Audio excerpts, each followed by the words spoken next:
बिस्मिल्लाहिर्रहमानिर्रहीम। अस्सलामुअलैकुम नाजरीन, मिक्स्ड इन्फो टीवी के नए प्रोग्राम के साथ मैं हूं जाहिद फारूक। नाजरीन, आज आपके साथ एक बड़ी ख़बर शेयर करने जा रहा हूं जो तमाम लोगों के साथ जुड़ी हुई है और जो हमारी माशरती ज़िंदगी का हिस्सा बनने जा रही है। हुकूमत का बड़ा फ़ैसला सामने आया है। क्या मलाला यूसुफ़ज़ई का हालिया जो बयान था, हालिया जो ख्वाहिश थी, उसको कबूल कर लिया गया है?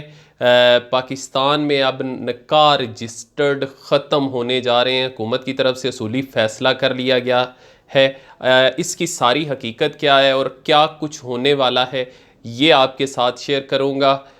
मज़ीद आगे बढ़ने से पहले आप लोगों से गुजारिश होगी कि अगर आप लोग मुनासिब समझें तो हमारा channel mixed info TV subscribe करें और बेल का आइकन ज़रूर दबाएँ ताकि आने वाली कोई भी इन्फॉर्मेशन को आप मिस ना कर सकें। व्यूवर्स, मलाला यूसुफ़ज़ई का जो एक बयान सामने आया था जिसको शदीद तनकीद का निशाना बनाया गया और यकीनन तनकीद का निशाना बनाया जाना चाहिए था। वो बयान क्या था? उन्होंने ये कहा था, एक इंटरनेशनल न्यूज़पेपर को ये बयान दिया, मैगज़ीन को बयान दिया। उसमें उन्होंने कहा कि अगर एक पार्टनर के साथ आप रहना चाहते हैं तो उसके लिए ज़रूरी नहीं है कि निकाहनामे पर दस्तखत हों। यानी नकाहनामा करने के हवाले से उन्होंने कहा कि उसकी ज़रूरत नहीं है, पार्टनर के साथ इस तरीके से भी रह सकते हैं। पता नहीं मलाला यूसुफ़ज़ई किस माशरे की अक्कासी कर रही हैं और क्या बयान कर रही हैं। उन्होंने ये सोचा भी नहीं कि वो जिस माशरे से बिलोंग करती हैं वहाँ पे इसको कितना मायूब समझा जाता है और किसी पार्टनर के साथ बग़ैर निकाह के रहना, उससे बच्चे पैदा करना, इसको किस तरह उन बच्चों को तसव्वुर किया जाता है। व्यूवर्स, मैं यहाँ पे सख्त ज़बान इस्तेमाल नहीं करना चाहता, लेकिन समझने वाले समझ सकते हैं कि मेरा मुराद इससे क्या है। तो उनकी तरफ से जब ये बयान जारी किया गया तो उसके बाद एक तूफ़ान बपा हुआ और वो यकीनन होना चाहिए हमारे जैसे माशरे के अंदर, जहाँ पे निकाह को बहुत ज़्यादा अहमियत दी जाती है और ये हमारे ना सिर्फ एक सोशल कॉन्ट्रैक्ट बल्कि एक मज़हबी हमारे ऊपर ज़िम्मेदारी भी आयद होती है। हमारे मज़हब के अंदर है कि मियाँ बीवी का तल्लक़ किस तरीके से होना चाहिए। इस हवाले से जब ये सारा बयान सामने आया तो मुफ्ती शहाबुद्दीन पोपलज़ई की जानिब से ये भी पूछा गया, मलाला यूसुफ़ज़ई के वालिद को मुखातब करते हुए उन्होंने कहा कि जो बयान उनसे मंसूब है इसकी वज़ाहत कर दें। क्या ये मलाला यूसुफ़ज़ई ने बयान दिया है और अगर दिया है तो इससे मुराद क्या है? उन्होंने अपने ट्विटर से ट्वीट किया जिस पर मलाला यूसुफ़ज़ई के वालिद भी सामने आए और उनकी तरफ से ये कहा गया कि ऐसा कोई बयान जारी नहीं किया गया। ये जो उनका बयान था उसको सियाक़ो सबाक़ से हट कर बयान किया गया है या उसको छापा गया है। असल में उन्होंने ऐसा कोई बयान नहीं दिया। तो व्यूवर्स, ये आप सोच लें, हमारे लोगों को जब ये इंटरनेशनल कम्युनिटी या इस तरह के लोगों को उठा के लेके जाते हैं, वहाँ पे उनकी किस तरीके से तरबियत की जाती है और उनके जहनों में क्या चीज़ डाला जाता है, उनको इस तरह से लिबरल बनाने की कोशिश की जाती है कि वो अपनी माशरती इक़्तिदार को बुला बैठते हैं। और मुझे तो ये भी शुबा है कि एक वक्त आएगा जब हमारी नई जनरेशन आएगी तो यही मोहतरमा जो है इसको पोर्ट्रेट करके यहाँ पे एक बड़े लीडर के तौर पर लाया जाएगा और फिर ये हुक्मरानी जो है वो इनको सौंप दी जाएगी। कुछ इसी तरह के हालात लगते हैं जिस तरीके से वहाँ पे उनकी तरबियत की जा रही है।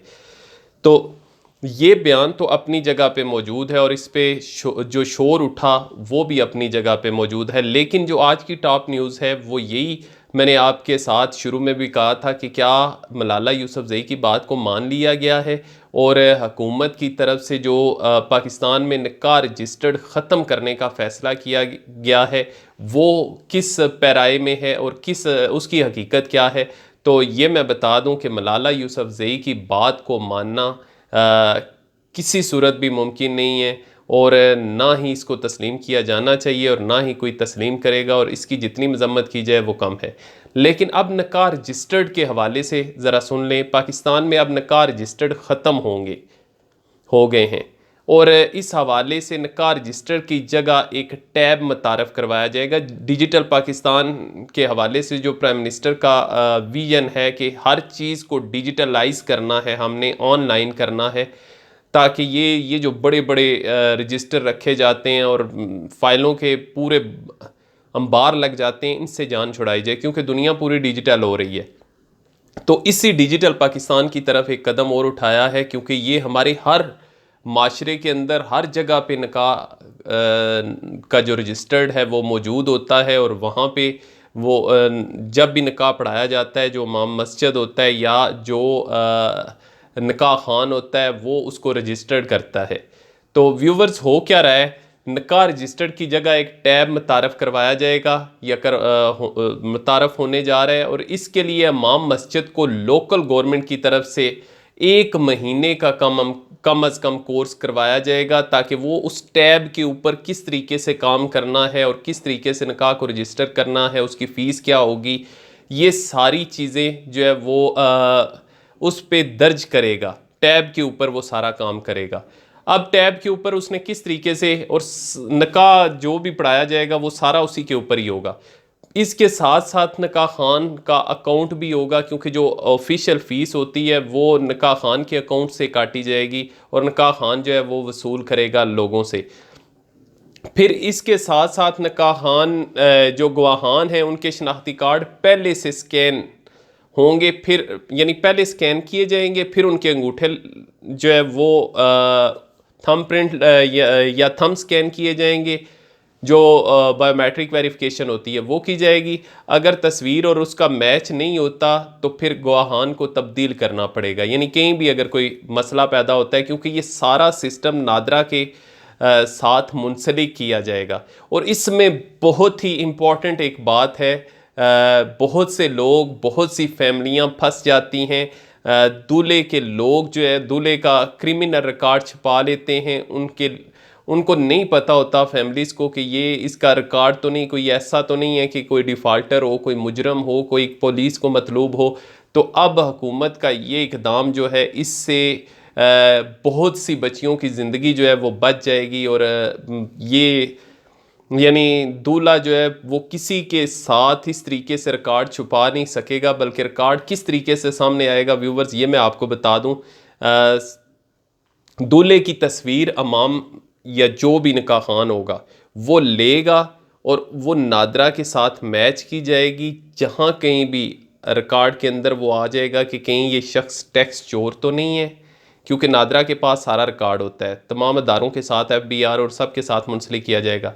टैक्स चोर तो नहीं है, इसके ऊपर FIRs तो नहीं दर्ज, कोई इंदराज तो नहीं हुआ, कोई ये मुलज़म तो नहीं है, कहीं इस शख्स का किसी बड़े जुर्म में पुलिस को मतलूब तो नहीं है। अगर इनमें से कुछ भी हुआ तो मौके पर पुलिस पहुंचकर उसको हिरासत में लेगी। आप खुद सोचें कि ये कैसा ज़बरदस्त सिस्टम हो जाएगा इससे। फिर इसके साथ साथ जो शादी का उसने प्लान बनाया हुआ है वो जाके उसको हवालात के अंदर गुजारनी पड़ेगी, वहाँ पे मनानी पड़ेगी। और इसके साथ साथ क्या होगा जी, इमाम मस्जिद की जो फ़ीस होती है निकाह खान की, वो जो निकाह खान होगा उसको जो सिम उसके पास होगी उसके अकाउंट से या उस सिम के ज़रिए से वो फ़ीस गवर्नमेंट की जो है वो काटी जाएगी, वो लोगों से लेगा और इस तरीके से वो गवर्नमेंट वसूल कर लेगी। आप खुद सोचें कि ये डिजिटलाइजेशन जब होगी, ये सारा डिजिटल सिस्टम होगा, तो इससे कितने बेनिफिट होंगे, कितना फ़ायदा होगा। और वो जो कापियाँ वसूल करो, एक कापी पे साइन करो, दूसरी पे साइन करो, शुरू में थोड़े मसाइल होंगे जब लोग निकाह खान जो हैं वो जब उनको इंदराज करना पड़ेगा, चीज़ें बहुत सी ऐसी होती हैं, सेंसिटिव होती हैं, उनको इस्तेमाल करते हुए परेशानियां तो होंगी, लेकिन आहिस्ता आहिस्ता ये बेहतरी की तरफ जाएगा। तो बिलाशुबा ये एक अच्छा इक़दाम है हुकूमत की तरफ से, जिसकी जितनी भी तारीफ़ की जाए कम है। व्यूवर्स, मज़ीद जो भी होगा मालूमात होंगी वो आइंदा नेक्स्ट व्लॉग में आपके साथ शेयर करूँगा। मुझे इजाज़त दीजिए, अपना और अपने मौजूद लोगों का बहुत ख्याल रखिएगा। अल्लाह हाफिज़।